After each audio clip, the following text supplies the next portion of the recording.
আজকে বেরিয়েছি, একজনের বাড়িতে যাব। তো দেখতেই পাচ্ছ আমি টোটোয় উঠে গেছি।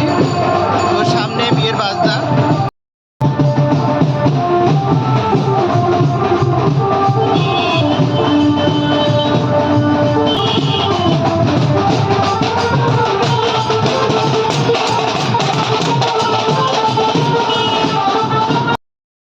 তো দেখতে পেলে বিয়ের বাজনা। এবার দেবজিতের বাড়ি অলমোস্ট চলে এসেছি। তো চলো দেবজিতের বাড়িতে যাওয়া যাক।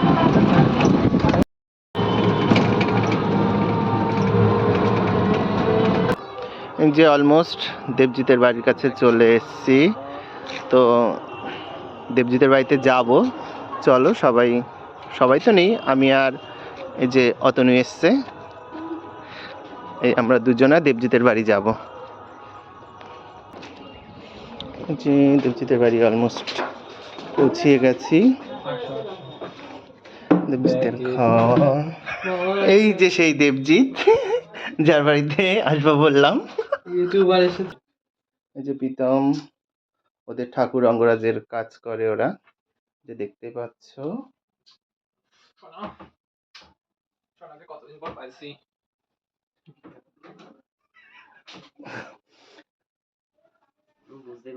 যে বহু কাপড় রাখা রয়েছে, ড্রেস তৈরি হবে এগুলো দিয়ে।